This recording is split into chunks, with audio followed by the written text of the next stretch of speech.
Apalah pendapat Ustadz tentang dukun yang memperkosa dan mempersekusi 50 santri? Cocok juga hadis ini.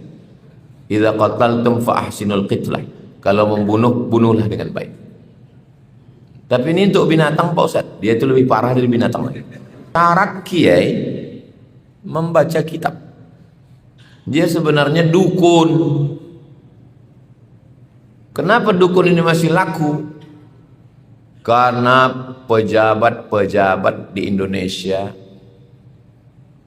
berdukun. Apalagi kalau udah mau dekat-dekat pilkada sama pileg, berdukun. Jadi dukun inilah dapat duit dari orang kaya, dari pejabat dapat duit, dibelikan ke tanah, dibuat panti, berdatanganlah orang sekolah, anak yatim, fakir miskin mendaftar. Masalahnya tempat kita ini asal mau berkain, berjubah, langsung panggil kiai. Warahmatullahi wabarakatuh. Alhamdulillah, Allahumma salli ala Sayyidina Muhammad ibn Abdullah wa ala alihi wa sahbihi wa man tabi'ahu wa mawalah. Allahumma allimna ma yanfa'una wa anfa'na bima 'allamtana innaka antal alimul hakim. Rabbi shrah li sadri wa yassir li amri wa hlul 'uqdatam min lisani yafqahu qawli. Para alim ulama, hadirin hadirat, muslimin muslimat, jamaah Masjid Al-Husna yang dimuliakan Allah Subhanahu wa taala. Kita lanjutkan pembacaan kitab At-Targhib wa Tarhib. Kitab ini ditulis oleh Al-Imam Al-Hafiz Al-Munziri. At-Targhib, hadis-hadis yang motivasi beramal. At-Tarhib, hadis-hadis ancaman dari perbuatan dosa. Aslinya kitab ini lebih kurang 1000 halaman. Datang Imam Al-Hafiz Ibnu Hajar Al-Asqalani, diringkasnya menjadi kitab mukhtasar. Mukhtasar artinya ringkasan. Setiap Sabtu subuh pekan kedua kita kaji dalam program kajian bersama Yayasan Tabung Wakaf Umat. Qala al-Imam Al-Hafiz Al-Munziri fi kitabih At-Targhib wa Tarhib, nafa'anallah bi'ulumihi fid dharaini. Imam Al-Hafiz Al-Munziri berkata dalam kitab At-Targhib wa Tarhib, mudah-mudahan ilmunya bermanfaat untuk kita dunia akhirat. Bihi wa ilaihi, dengan sanadnya, nomor 355. Wa an Shaddad ibn Ausin, dari sahabat Nabi namanya Shaddad ibn Aus radhiyallahu an. Adab dalam ahli sunnah wal jamaah, kalau menyebut nama sahabat Nabi, Abu Bakar Siddiq radhiyallahu an, Abu Bakar Siddiq radhiyallahu an, Umar ibn al-Khattab radhiyallahu an, Utsman ibn Affan radhiyallahu an. Untuk membedakan dengan Syiah, karena Syiah tidak mau menyebut radhiyallahu an pada sahabat Nabi, karena bagi mereka sahabat Nabi itu pengkhianat, karena mengkhianati kepemimpinan Sayyidina Ali. Menurut mereka setelah Nabi Muhammad itu Ali, maka dianggap mereka Abu Bakar, Umar, Utsman merampas kepemimpinan Sayyidina Ali. Makanya viral beberapa hari ini, anak muda 2 orang mencaci maki Abu Bakar Siddiq. Itu kronologisnya orang bingung, kenapa ada orang Islam mencaci maki Abu Bakar Siddiq? Karena menurut mereka setelah Nabi itu langsung Sayyidina Ali. Bagi mereka Abu Bakar, Umar, Utsman merampas kekuasaan Ali bin Abi Thalib. Makanya kita menunjukkan bahwa kita ahli sunnah wal jamaah di bulan Ramadan, ketika Bilal mengatakan Al-Khalifatul Awwal Sayyiduna Abu Bakrin As-Siddiq, jamaah menjawab radhiyallahu anhu. Dan biasanya di mimbar masjid itu ditulis 4 sudut, atas kanan Abu Bakar, Umar, bawah Utsman, Ali. Itu salah satu ciri-ciri ahli sunnah wal jamaah. Ini mimbarnya ada tulis Abu Bakar. Kalau tak ada di tulisan, maka paling tidak waktu sholat tarawih terdengar dia. Radhiyallahu an. Oh, ini ahli sunnah wal jamaah. An Shaddad bin Aus radhiyallahu anhu qala, dia berkata, qala Rasulullah sallallahu alaihi wasallam, Nabi Muhammad sallallahu alaihi wasallam bersabda. Setelah menyebut Nabi Muhammad, kalau menulis dituliskan sallallahu alaihi wasallam, terhitung sebagai salawat. Kalau menulis buku, mahasiswa kalau nulis makalah setelah Nabi Muhammad tulis sallallahu alaihi wasallam, jangan sawi. Kalau tulis Arab jangan short mim, jangan short lam ain mim, sallallahu ala sayyidina Muhammad. Siapa orang yang paling bakhil? Ketika disebut nama Nabi tak mau bersalawat, maka kita menyebut sallallahu ala Muhammad atau Allahumma salli ala sayyidina Muhammad wa ala ali sayyidina Muhammad. Man wajada sa'an sallallahu qala Rasulullah sallallahu alaihi wasallam, innallaha katabal ihsan. Allah sudah mewajibkan kita bersikap ihsan ala kulli syai', bersikap ihsan terhadap segala sesuatu. Ihsan itu sudah diterjemahkan ke bahasa Indonesia baik dari kata hasan. Hasana, hasan baik. Ahsana berbuat baik. Ahsana yuhsinu, ihsan berbuat baik. Makanya dalam Quran disebut wa ahsin, berbuat baiklah kamu, kama ahsanallahu ilaik, sebagaimana Allah berbuat baik pada kamu. Ihsan itu begini, misalnya bapak pulang haji, bapak bawakan saya air zam-zam segelas. Lalu saya ingat, oh dulu waktu dia balik kasihnya saya air zam-zam segelas. Pas saya pulang, saya balas segelas juga. Dulu kasih segelas, balas segelas. Itu namanya jaza. Jaza itu artinya selevel, satu balas satu. Lalu kemudian karena dia dulu mengasihi saya segelas, saya kasih satu dirigen. Itu namanya ihsan, membalas lebih dari yang diberi orang. Itu ihsan. Dulu dikasihnya segelas, ya. Pas balik kasih gelas kecil, gelas saulil. Itu namanya bakhil.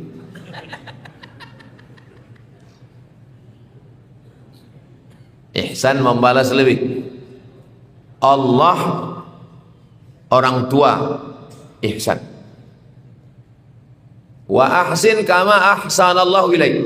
Berbuat baiklah kamu sebagaimana Allah ihsan kepada kamu. Coba tengok ayat Al-Quran, hadis Nabi. Setiap kita melakukan satu, pasti Allah balas dua. Contoh, Bapak Ibu hafal ayatnya. At'amahum min ju' wa amanahum min khauf. Itu satu balas dua itu. Allah cuma minta satu. Falya'budu rabb hadzal bait. Allah cuma minta satu. Falya'budu, beribadahlah kamu. Falya'budu, beribadahlah. Allah cuma minta satu. Balasannya at'amahum min ju'. Kalau kamu lapar, dikasihnya makan. Wa amanahum min khauf. Kalau kamu takut, galau, gundah gulana, susah hati, wa amanahum, dikasihnya kamu rasa aman. Itu salah satu contoh satu balas dua. Dalam hadis, majtama'a qaumun fi baitin min buyutillah, orang yang berkumpul di rumah Allah.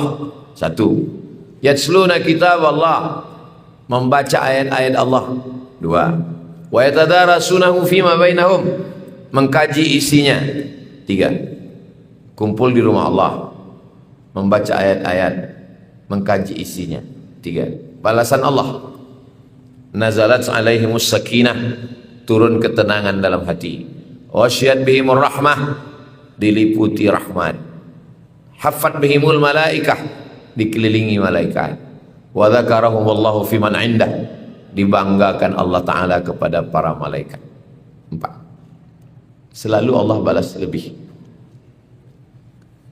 Allah ihsan. Siapa lagi yang ihsan? Orang tua. Wabil walidaini ihsana. Kepada orang tua berbuat ihsanlah kamu. Kenapa kepada orang tua itu berbuat ihsan? Karena kalau ada anak yang membuatkan orang tuanya rumah, dibelikannya mobil, dibelikannya gelang, dibelikannya kain cantik, belum ihsan. Ada orang yang bisa berbuat ihsan pada orang tuanya. Kalau ada orang yang mengatakan aku sudah berbuat ihsan, berarti dia sudah bisa melakukan 3: melahirkan, mengandung, menyusukan. Artinya apapun yang sudah dilakukan anak kepada orang tua belum pernah mampu membalas lebih. Jangan pernah merasa sudah balas lebih. Nah, kita disuruh berbuat ihsan kepada segala sesuatu. Innallaha katabal ihsan.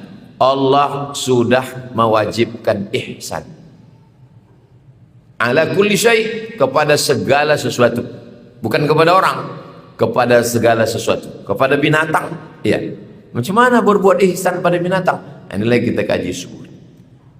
Fa idza qataltum fa ahsinul qitlah. Kalau kamu membunuh, bunuhlah dengan baik. Membunuh mana baik? Macam mana membunuh dengan baik? Maksudnya, kalau terpaksa juga kita harus membunuh binatang, bunuhlah dengan baik. Mana hadis membunuh? Uqtulul aswadaini fi shalah. Bunuhlah 2 yang hitam walaupun sedang sembahyang. Walaupun sedang solat, bunuhlah 2 yang hitam. Yang pertama ats-thu'ban, ular. Yang kedua al-aqrab, kalajengking. 2 yang hitam itu maksudnya kalajengking dan ular, bukan handphone. Kadang berbunyi handphone itu dibunuhnya. Kenapa kau matikan waktu sembahyang tadi? Bunuhlah 2 yang hitam. Handphone aku warna hitam. Uqtulul aswadani. Membunuh itu sekali pukul mati. Pas sedang sholat nampak ular, mati. Nampak kalajengking, mati. Tak boleh kalajengking itu dipotong tangannya sebelah. Habis itu lepaskan, kasih tahu ke kawan-kawan kau yang lain yang datang sini lagi. Tak boleh. Menyiksa binatang tak boleh dalam Islam. Makanya kalau membunuh, sekali bunuh mati. Apalah pendapat Ustadz tentang dukun yang memperkosa dan mempersekusi 50 santri? Cocok juga hadis ini. Idza qataltum fa ahsinul qitlah. Kalau membunuh, bunuhlah dengan baik. Tapi ini untuk binatang Pak Ustaz, dia itu lebih parah dari binatang lagi.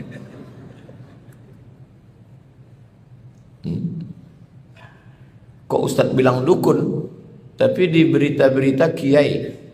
Tolong wartawan-wartawan, saudara-saudara kita di bidang pers, telusuri baik-baik. Dia tidak pernah mengajar kitab. Syarat kiai membaca kitab. Makanya kiai yang tak bisa baca kitab itu kiai selamat. Apa kiai selamat? Dulu sebelum Islam datang, semua benda-benda keramat itu dipanggil kiai. Tombak itu kiai, keris kiai, termasuk kerbau warna putih. Yang di Solo ada kerbau warna putih, itu dipanggil kiai, kiai selamat namanya. Makanya kalau ada kiai tak bisa baca kitab, itu kiai selamat, kerbau putih. Dia sebenarnya dukun. Kenapa dukun ini masih laku? Karena pejabat-pejabat di Indonesia berdukun. Apalagi kalau udah mau dekat-dekat pilkada sama pileg, berdukun.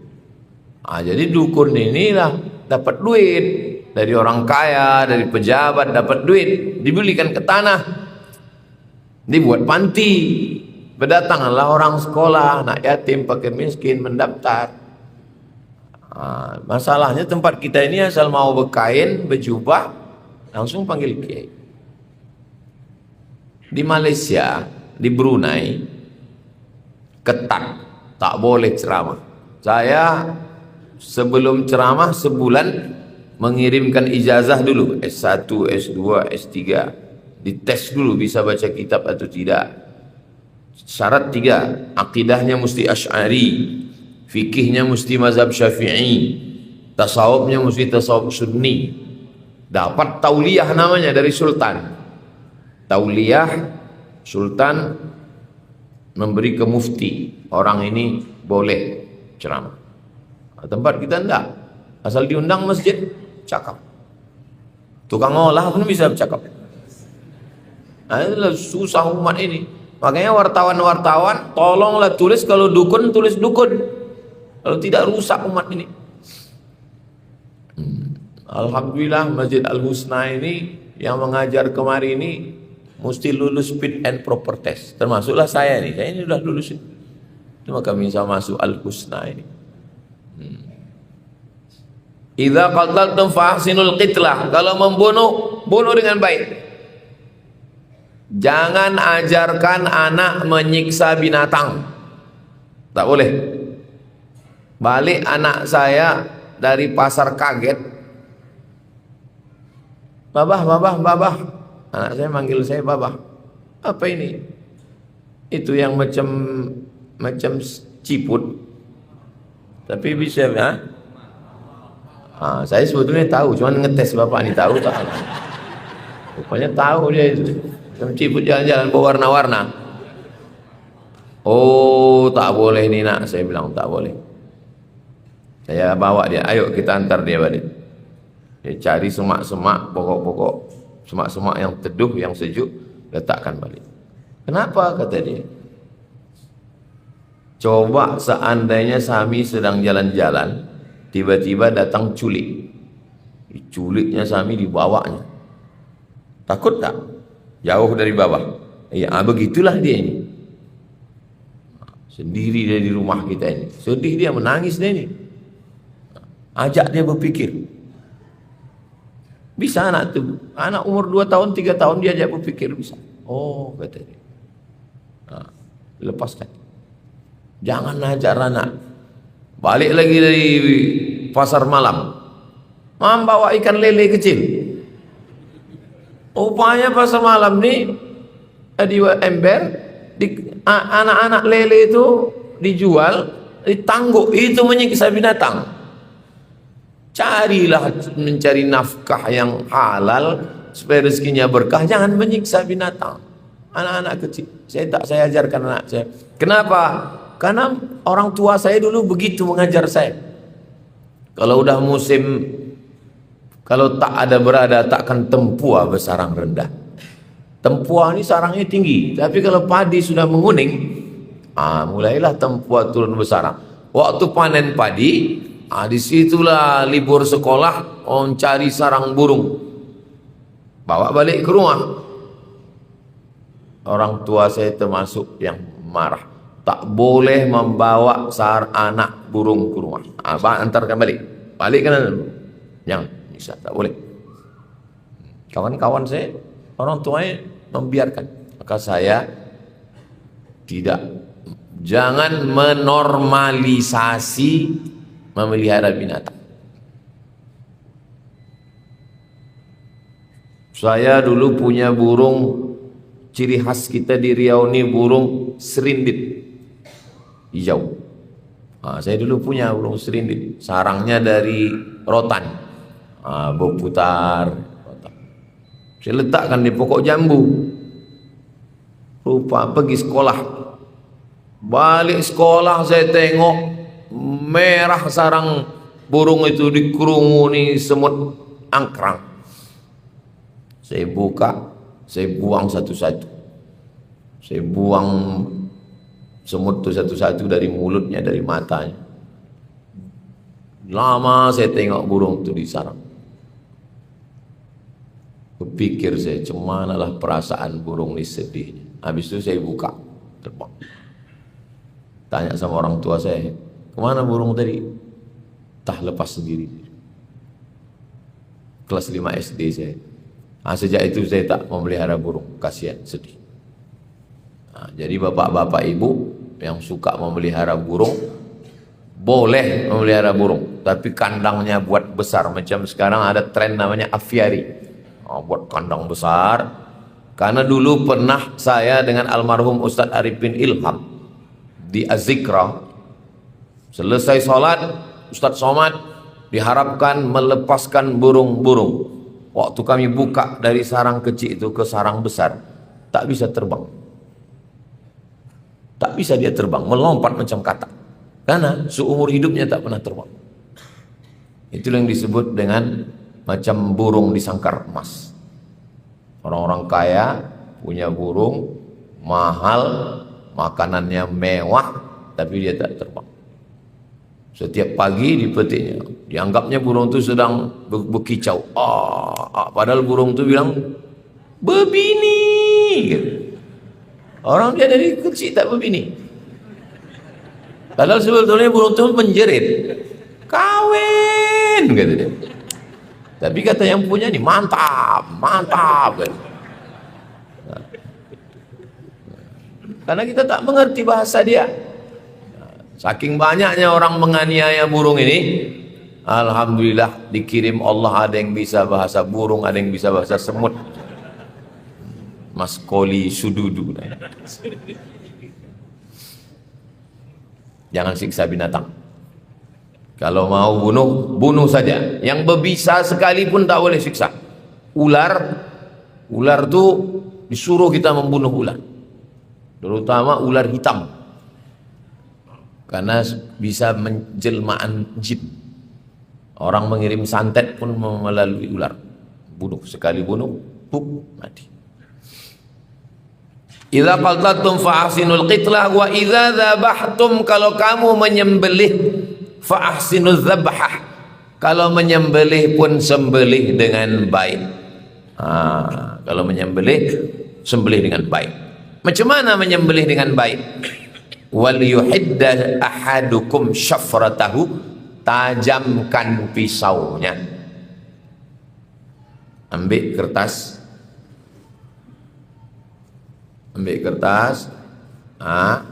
ambil golok, putus. Kalau tak pandai mengasah, nanti buatkan pelatihan mengasah bersama dengan Juleha. Ibu jangan cemburu, Juleha ini juru sembelih halal. Ya, nanti bapak mengigau, Juleha, siapa tuh bang? Juru sembelih halal. Minta sama Ustaz Al-Nam. Kami Idul Adha tahun lalu melibatkan sahabat-sahabat dari juru sembelih halal. Besok pelatihan sini. Besok pagi pelatihan sini jam 9 pagi. Dari mulai cara mengasah pisau yang bagus. Ibu-ibu pun perlu juga ikut pelatihan. Laki-laki yang macam-macam. Ya. Wal yuhidda ahadukum syafratahu. Berapa tahun yang lalu viral pengurus masjid memotong kambing, memotong sapi dengan pisau tumpul. Saya menengok tuh geramnya saya, ya Allah. Padahal mengasah nih ada tekniknya. Asah dengan baik. Wal yurih dzabihatahu, buat binatang itu mati dengan tenang. Wal yurih, araha yurihu, buat dia mati dalam keadaan rohah, dalam keadaan tenang, tak boleh menyiksa binatang. Ini tengok nanti sebentar lagi Idul Adha akhir Mei ini. Padahal itu mestinya adalah perbuatan ihsan, tapi justru disitulah orang menyiksa binatang. Nanti Bapak Ibu panjang umur, murah rezeki, mudah-mudahan kita bisa berhaji umrah ke Baitullah. Itu onta itu dibiarkan tegak, hanya ditambatkan saja ke batang korma, lalu datang orang Arab membawa macam celurit, macam sabit, sekali tarik aja ke lehernya, putus. Urat makan, urat nafas, sekali tarik, putus, jatuh. Bukan macam kita diikat di situ, di sini. Pengurus masjid tahun lalu belum sehat lagi sampai sekarang. Isi pak buat sapi itu mengamuk. Wal yurih dzabihatahu, buat dia mati tenang. Rupanya kalau binatang ini pisaunya tajam, matinya tenang, dagingnya fresh. Nah, sekarang banyak binatang ini tidak dipotong gara-gara rumah potong tidak diawasi. Ada yang mati tersedak, dimasukkan air ke leher sapi, kambing, kerbau, akhirnya mati tersedak. Kenapa dimasukkan air ke dalam air keran? Pertama, supaya darahnya tak keluar. Darah kalau tak keluar bergabung ke daging, berat. Penjual mau daging berat. Masukkan air bercampur darah, bercampur daging. Bahkan disuntikkan lagi, disuntikkan ke dalam ayam, disuntik. Lalat pun tak mau hinggap. Binatang paling hina lalat pun tahu. Rupanya air itu ditambah pula lagi pakai air apa namanya untuk mayat itu? Formalin. Banyak juga ternyata yang pakai formalin. Suntik kan formalin. Lalat pun tak mau. Karena lalat tahu formalin. Lalat pun heran nengok kita aja nggak mau kata lalat. Nah, ini lalu kemudian binatang mati karena disetrum. Kebetulan saya dulu kuliah sempat 1 semester di UKM, University Kebangsaan Malaysia. Satu kelas itu ada namanya Ustadz Hamzah, orang Singapura. Duduk samping. Ustadz Hamzah dari mana? Saya dari Singapura. Oh. Ustadz Hamzah kerjanya di Singapura apa? Saya pengawas rumah potong. Jadi di Singapura walaupun tak Islam, rumah potong itu diawasi karena ini makanan untuk orang Islam. Apakah tempat kita ini memang betul-betul dipotong? Wallahu a'lam. Kita sebetulnya memakan selama ini husnuzon aja itu. Dasarnya husnuzon. Berapa banyak ayam di pasar itu mati bukan karena dipotong, tapi mati tertimpa. Orang mau kejar. Ini sudah jam 4. Subuh pedagang sudah mulai datang.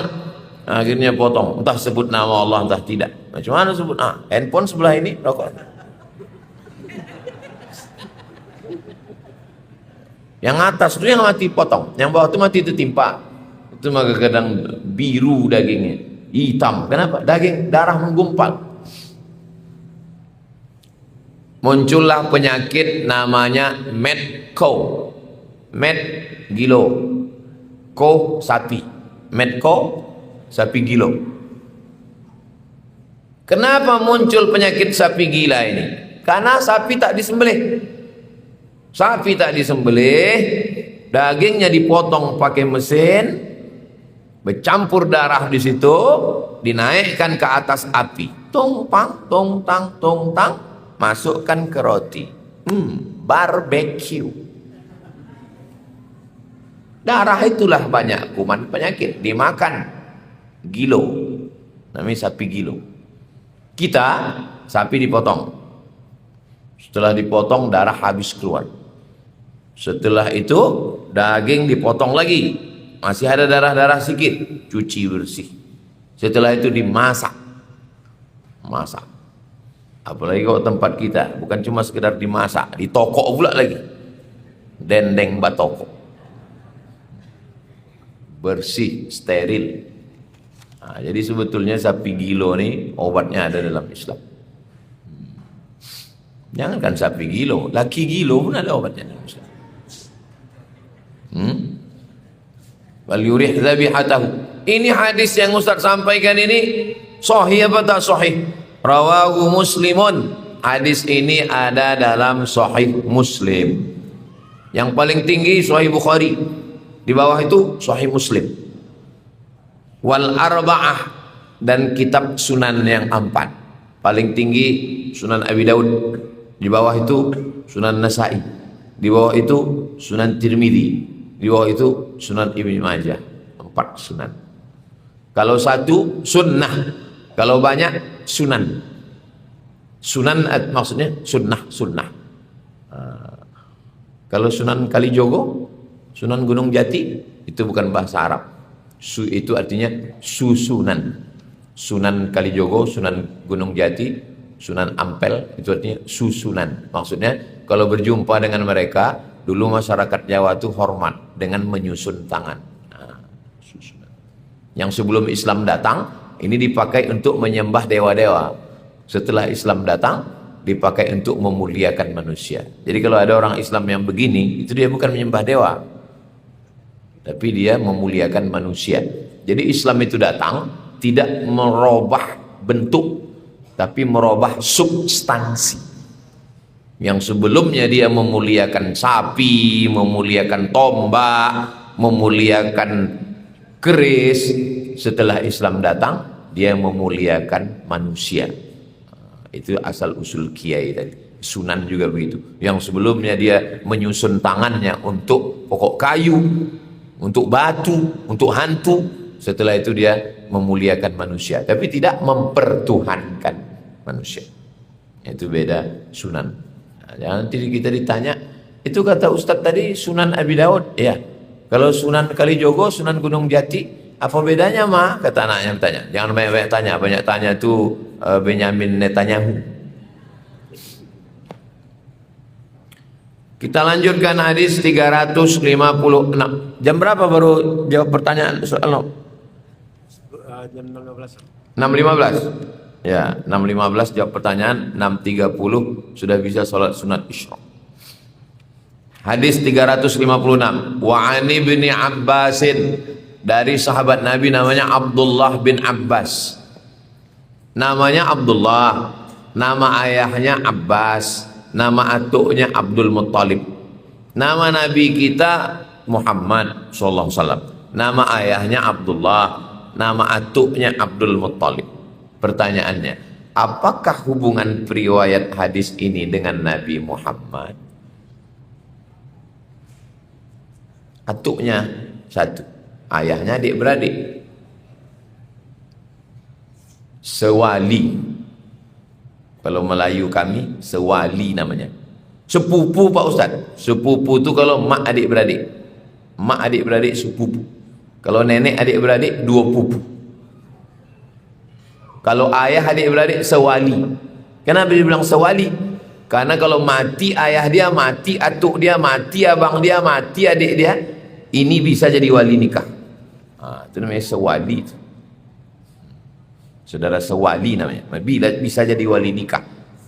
Tapi kalau tak ada orang meminang, bisa juga dia menikahnya. Ini hebatnya saudara sewali. Bisa dia wali nikah, bisa pula dia nikah. Ayah adik beradik bisa anaknya nikah, bisa. Jadi ini saudara sewali Nabi Muhammad SAW. Ayah mereka adik beradik. Radhiyallahu anhum. Qala, dia berkata, marra Rasulullah SAW. Nabi lewat.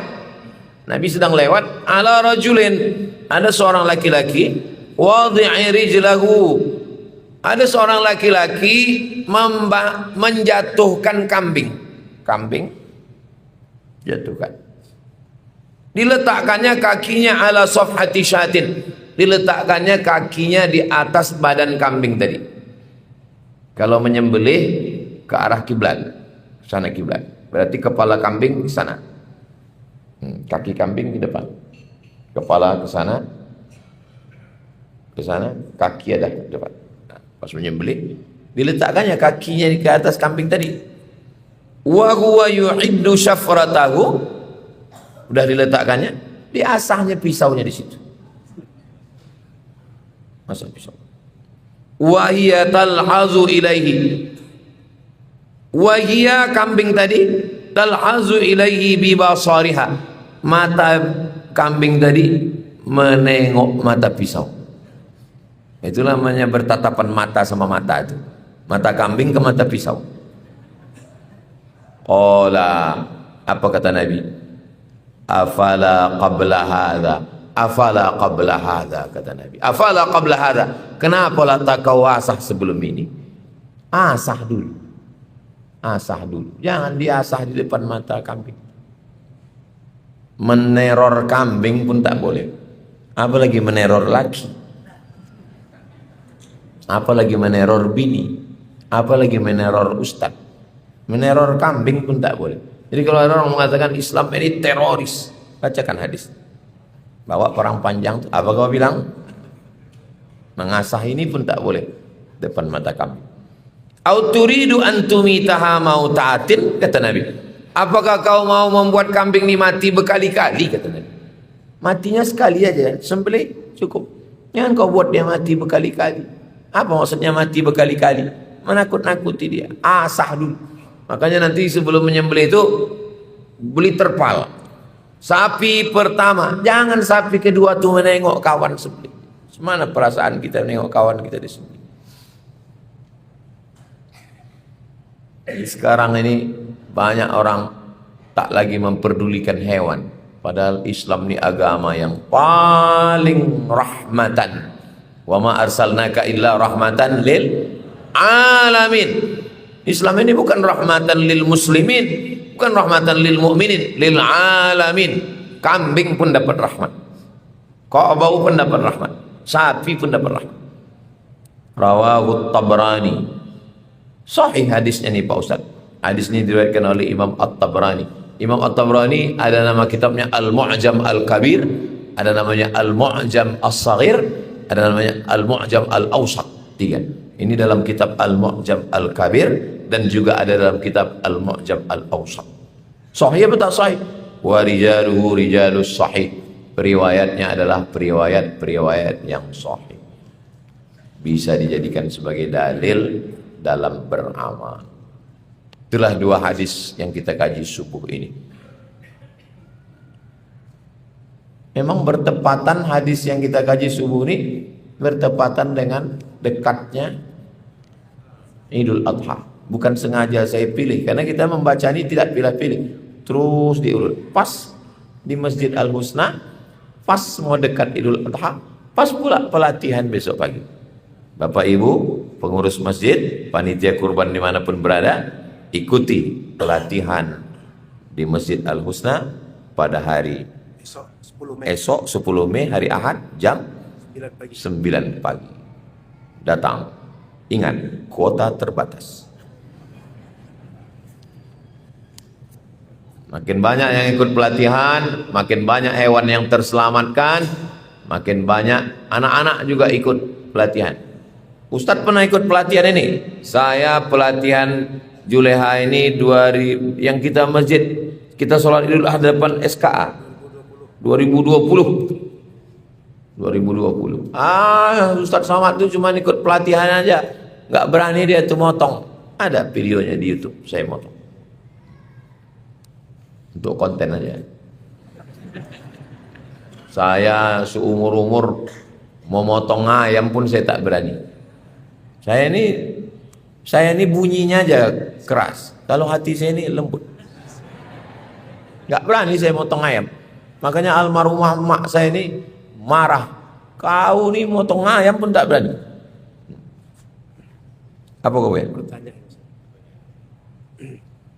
Saya sangka ngasih hadiah handphone.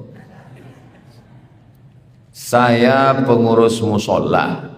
Apa hukumnya uang kotak infak hilang?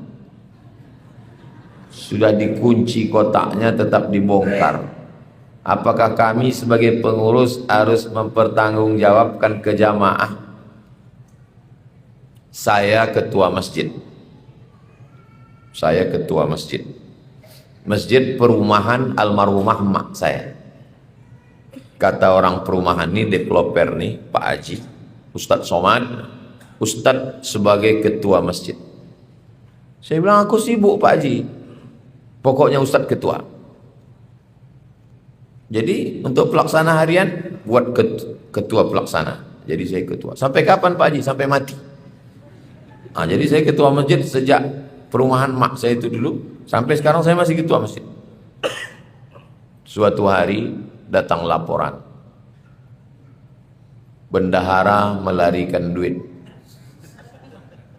Meminjam tak balik. Datang laporan. Tengok berapa. Saya sebagai ketua bertanggung jawab, saya ganti. Karena kalau tidak, ini duit umat. Duit umat Nabi Muhammad SAW, maka kita memegang amanah. Daripada di akhirat nanti mencari duit satu persatu kita balikkan, maka saya ganti duit tadi antara, kalau tak 20, 30, 40, antara itulah. 20, 30, 40. Saya ganti, saya bilang ke pengurus semua, ini atas keteledoran saya, karena saya tak mengontrol dia. Maka aku bertanggung jawab, aku ganti. Akan datang, kalau ada lagi yang buat begini, aku yang mengantarkan langsung ke Polda. Nah, untuk yang itu karena saya anggap kesalahan saya. Minjam dia sekian, saya pula jarang. Akhirnya terjadilah. Nah, jadi mesti diganti. Saya bercerita ini pengalaman pribadi saya. Saya tak mau begini. Enggak, ini bukan teori. Jadi berkumpullah masyarakat, berkumpul. Nah, kalau kami tak sanggup mengganti Pak Ustadz, kumpulkan semua jamaah nanti pas Idul Adha, kumpul semua, bilang ke jamaah, duit dicuri orang dan kami tak bisa mengganti. Daripada kami mencari kalian di akhirat, inilah kesempatannya. Nah, tolonglah maafkan kami, karena kami pun sedang susah. Di kantor pun sedang efisiensi sekarang. Solar pun naik. Mudah-mudahan jamaah itu mau memaafkan. Tolong pengurus akan datang, jaga baik-baik.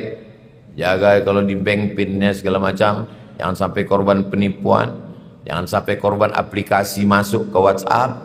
Jangan sampai kalau dia ini diikat, dilas. Di beberapa masjid kotak itu besi dilaskan. Itu kalau kita arah ke Suram, Sukaramai, Kasikan, itu sebelah Simpang 3, ada masjid sebelah kanan.